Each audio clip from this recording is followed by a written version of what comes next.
श्रील प्रभुपाद की जय, गुरु गौरांग की जय। तो कल के सत्र में हमने सुना था चैतन्य महाप्रभु उडुपी पहुंचते हैं,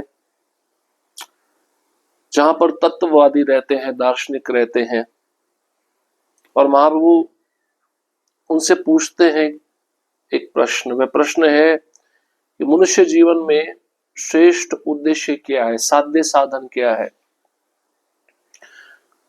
तत्ववादी दार्शनिक जो उडुपी में रहते हैं वे कहते हैं साध्य साधन है वर्णाश्रम धर्म के नीति नियमों को पालन करना,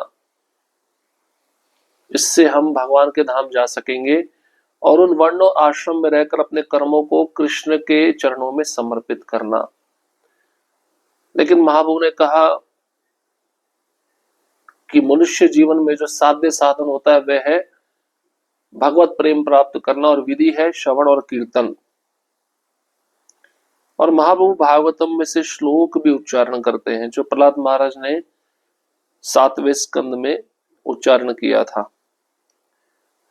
मनुष्य जब श्रवण कीर्तन आरंभ करता है और भगवान की प्रेममयी सेवा करता है तो उसे कृष्ण प्रेम प्राप्त होता है, जो 5वीं सिद्धि कहलाती है। पूरा संसार 4 प्रकार के पुरुषार्थ के पीछे लगा है, लेकिन भक्त भगवान के प्रेम के पीछे लगे हैं, जो 5म पुरुषार्थ कहलाता है। और फिर भागवतम में से वे श्लोक भी उच्चारण किया जाता है जिसमें कैतव धर्म को जगह नहीं दी गई, जो धोखा देने वाला धर्म है। और इस ग्रंथ को जो भागवतम है केवल निर्मत्सर लोग ही समझ सकते हैं। इस ग्रंथ को समझकर पढ़कर अपने ताप, 3 प्रकार के ताप है उसको नष्ट कर सकते हैं। ये श्रीमद् भागवतम महामुनि व्यास देव ने रचना किया है, और जो भी इसको ध्यानपूर्वक सुनता है भगवान कृष्ण उसके हृदय में प्रवेश करके उसको तत्क्षणात उसी समय अपना प्रेम प्रदान करते हैं, उसके हृदय में स्थापित हो जाते हैं। भक्त तो जीवन की सारी अवस्थाओं में मुक्त रहता है, क्योंकि यह भक्ति की 9 विधियों श्रवण कीर्तन इत्यादि में लगा रहता है। श्री चैतन्य महाप्रभु के दर्शन के अनुसार कृष्ण भक्ति प्रत्येक व्यक्ति के हृदय में सदैव रहती है। इसे केवल श्रवणम कीर्तनम विष्णु की विधि से जागृत किए जाने की आवश्यकता है। श्रवणादि शुद्ध चित्ते करे उदय, चैतन्य चरितामृत मध्य लीला 22वां अध्याय श्लोक क्रमांक 107। जब व्यक्ति वास्तव में भक्ति में लगा होता है तब भगवान के साथ उनका सनातन संबंध, दास स्वामी संबंध जागृत होता है। एवं व्रतः स्वप्रिय नाम कीर्तया जाता अनुरागो द्रुत चित्त उच्चय, हसत यथोरोदिति रोति गायत्य उन्माद वृत्यति लोक भाइया। जब कोई व्यक्ति वास्तव में उन्नत होता है और अपने प्रिय भगवान के पवित्र नाम के कीर्तन में आनंद का अनुभव करता है, तब वह उत्तेजित होकर जोर जोर से पवित्र नाम का उच्चारण करता है। वह किसी की परवाह न करते हुए हंसता है, रोता है, क्षोभित होता है और पागल मनुष्य की तरह कीर्तन करता है। कर्म निंदा कर्म त्याग सर्वशास्त्रे कहे, कर्म हिते प्रेम भक्ति कृष्ण कबु नये। प्रत्येक प्रामाणिक शास्त्र सकाम कर्म की निंदा करता है। सभी जगह यही उपदेश दिया गया है कि सारे सकाम कर्मों का त्याग कर दिया जाए, क्योंकि इसके द्वारा जीवन के सर्वोच्च लक्ष्य भगवत प्रेम को प्राप्त नहीं किया जा सकता। तो भक्त जीवन की किसी भी अवस्था में मुक्त रहता है, क्योंकि वह भगवान की भक्ति में सेवा में लगा हुआ होता है। और चैतन्य महाप्रभु के दर्शन के अनुसार कृष्ण भक्ति जो है प्रत्येक व्यक्ति के हृदय में रहती है, लेकिन इस समय सुप्त अवस्था में है। जब वही जीव श्रवण कीर्तन करता है तो वह कृष्ण प्रेम जो सुप्त अवस्था में है वह जागृत हो जाता है। उसका जो संबंध है भगवान के साथ सनातन दास स्वामी का, वह संबंध जागृत हो जाता है। और श्रीमद् भागवतम से श्लोक दिया गया, जब कोई भक्त उन्नत भक्ति के स्तर पे होता है, जब वह भगवान के पवित्र नाम का जोर से उच्चारण करता है, तो वह कभी उत्तेजित होता है, कभी हंसता है, कभी रोता है, कभी क्षोभित होता है, और पागल मनुष्य की तरह कीर्तन करता है, उसको परवाह नहीं होती कि कौन मुझे देख रहा है या कौन मुझे नहीं देख रहा। और सकाम कर्म की निंदा हर शास्त्र में की गई है। सकाम कर्मों को त्याग देना चाहिए, क्योंकि इन कर्मों को करके मनुष्य जीवन में जो सर्वोच्च लक्ष्य भगवत प्रेम उसको प्राप्त नहीं किया जा सकता।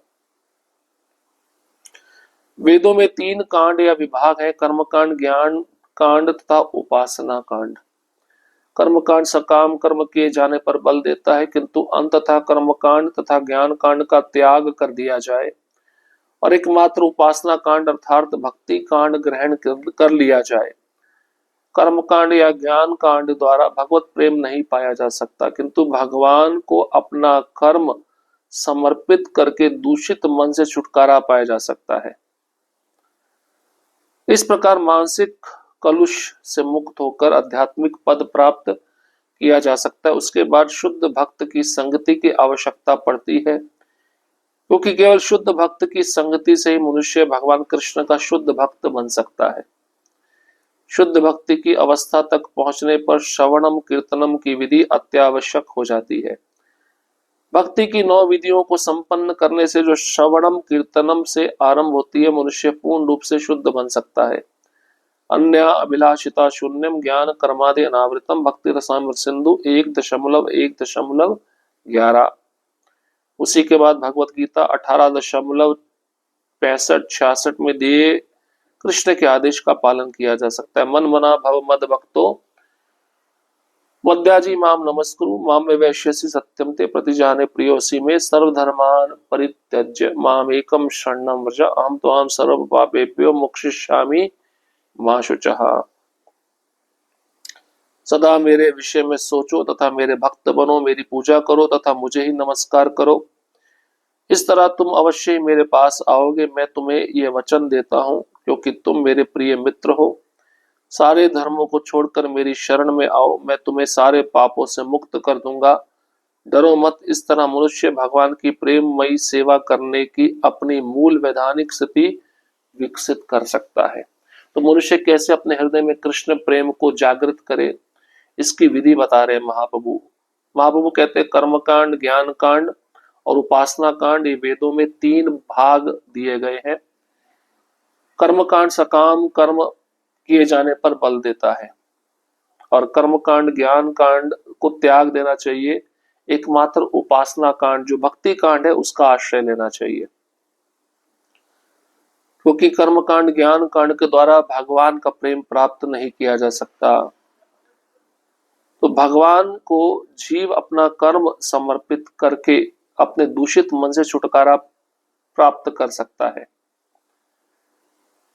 मानसिक कलुष जो मन में कलेश है, अनर्थ है, उससे मुक्त होकर वह जीवात्मा आध्यात्मिक पद पर स्थित हो सकता है।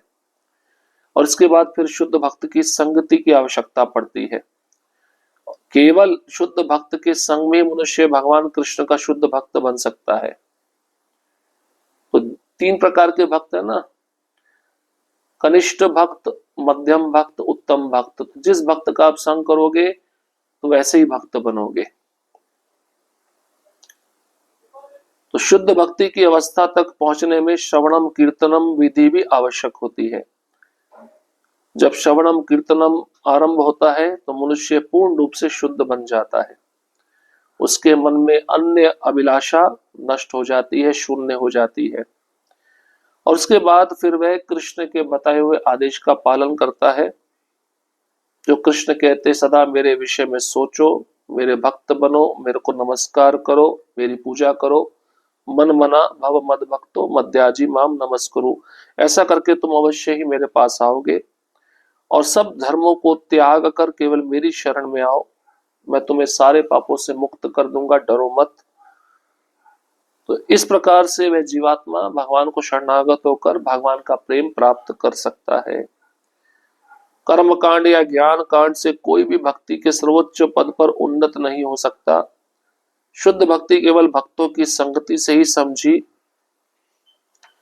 और प्राप्त की जा सकती है। इस संबंध में श्रील भक्ति सिद्धांत सरस्वती ठाकुर कहते हैं, कि कर्म कांड के कार्य दो प्रकार के होते, पवित्र तथा अपवित्र। पवित्र कार्य निस्संदेह अपवित्र कार्यों से अच्छे होते, किंतु पवित्र कार्यों से भी भगवान कृष्ण के भावपूर्ण प्रेम की प्राप्ति नहीं की जा सकती। पवित्र तथा अपवित्र कार्यों से भौतिक सुख या दुख तो मिल सकते हैं, किंतु मात्र इनसे शुद्ध भक्ति करने की संभावना नहीं होती। भक्ति करते कृष्ण को संतुष्ट करना। प्रत्येक प्रामाणिक शास्त्र में, चाहे उसमें ज्ञान कांड पर बल हो या कर्म कांड पर, वैराग्य के सिद्धांत की सदा प्रशंसा की जाती है।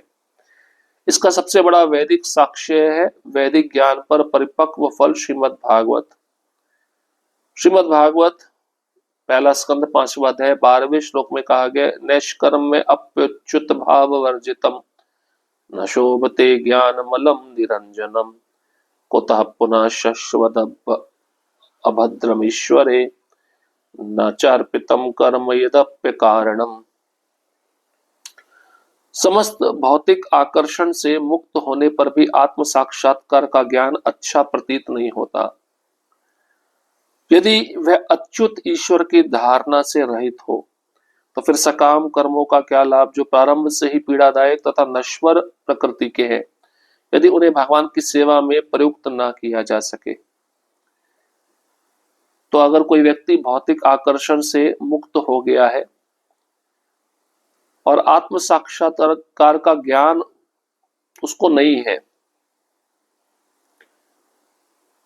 समस्त भौतिक आकर्षण से मुक्त होकर भी उसने अपने मन को आत्म साक्षात्कार के ज्ञान में स्थित कर लिया है, लेकिन भक्ति नहीं कर रहा, भगवान अच्युत की सेवा नहीं कर रहा, तो ऐसे आत्म साक्षात्कार के ज्ञान से क्या लाभ। मतलब ज्ञानी है लेकिन भक्त नहीं है।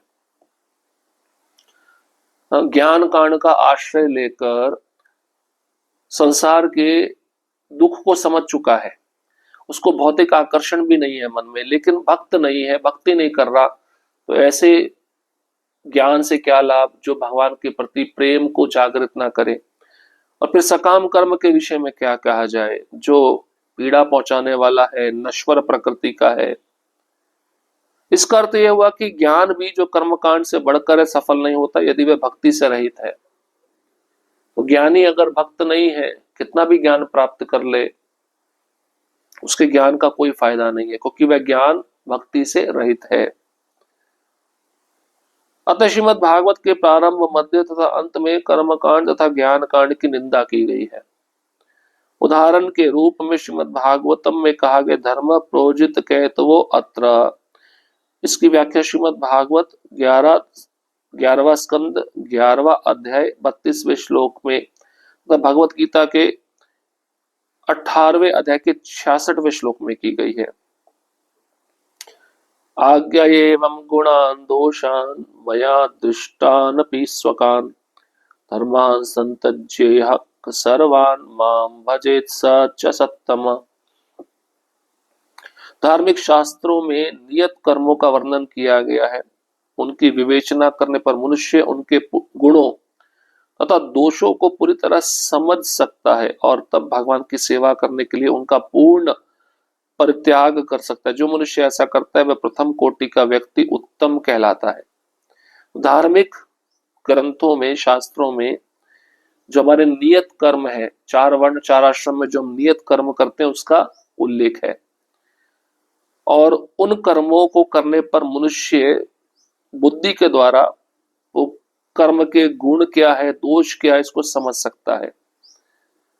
लेकिन अब इन सब कर्मों को त्याग कर अगर वह भगवान की सेवा में पूरी तरह लग जाता है तो ऐसा मनुष्य प्रथम कोटि का भक्त माना गया है। जैसे मान लीजिए ब्राह्मण है, ब्राह्मण का धर्म है पठन पाठन यजन याजन, शास्त्र पढ़ना, दूसरों को पढ़ाना, यज्ञ करना, दूसरों से यज्ञ करवाना, दान लेना, दूसरों को दान देना। अगर ब्राह्मण ये सब कुछ छोड़कर केवल भगवान की सेवा करता है तो जो उसने नियत कर्तव्यों को त्यागा है, छोड़ा है, उससे उसको कोई दोष नहीं लगेगा, कोई पाप नहीं लगेगा, और ऐसा व्यक्ति उत्तम कोटि का भक्त माना जाता है। सर्वधर्मान् परित्यज्य मामेकं शरणं व्रज अहं त्वां सर्वपापेभ्यो मोक्षयिष्यामि मा शुचः। सारे धर्मों को त्याग कर मेरी शरण में आओ, मैं तुम्हें सारे पाप कर्मों से मुक्त कर दूंगा, तुम डरो मत। तावत् कर्माणि कुर्वीता न निर्विद्येत यावता मत्कथा श्रवणो आदौ वा श्रद्धाया व न जायते। और सुंदर श्लोक है। भगवान उद्धव जी को भागवतम के 11वें स्कंद के 20वें अध्याय के 9वें श्लोक में कहते, जब तक मनुष्य सकाम कर्म द्वारा तृप्त नहीं होता और श्रवण कीर्तनम विष्णु द्वारा भक्ति के लिए रुचि विकसित नहीं कर लेता, तब तक उसे वैदिक आदेशों के विधि विधानों के अनुसार कर्म करना आवश्यक है। मतलब अब कोई व्यक्ति है, भगवान की भक्ति कर रहा है लेकिन भक्ति में रुचि विकसित नहीं हुई, तो उसको शास्त्र के जो विधि विधान है उसके नियमों का पालन करना जरूरी है। उसको वैदिक आदेशों के विधि विधानों के अनुसार कर्म करना आवश्यक है, क्योंकि अभी भी उसके मन में सकाम कर्म के फल को भोगने की इच्छा है। उसका मन अभी तृप्त नहीं हुआ इन सकाम कर्म के फलों से। और श्रवणम कीर्तनम विष्णु की जो भक्ति है उसमें रुचि विकसित नहीं हुई है। इसलिए ऐसे व्यक्ति के लिए वैदिक आदेशों के विधि विधानों का पालन करना जरूरी है। पंचविध मुक्ति त्याग करे भक्तगण, फलगु करी मुक्ति देखे नर के रसम। शुद्ध भक्त मुक्ति के 5 प्रकारों को त्याग देते हैं, निस्संदेह उनके लिए मुक्ति अत्यंत नगण्य है, क्योंकि वे इसे नरक के समान मानते हैं। तो 5 प्रकार की मुक्ति, सायुज्य, सारूप्य, साष्टी, सामीप्य, सालोक्य, तो इसको भक्त नहीं चाहता, इसको छोड़ देता है, त्याग देता है, क्योंकि मुक्ति अत्यंत तुच्छ है, नगण्य है भक्ति के सामने, और भक्त इन मुक्ति को नरक के समान समझता है। तो 5 प्रकार की मुक्ति कौन कौन सी है, इसको हम अगले सत्र में श्रवण करेंगे। हरे कृष्ण कृष्ण कृष्ण हरे हरे, हरे राम राम राम हरे हरे। श्रील प्रभुपाद की जय, गुरु गौरांग की जय।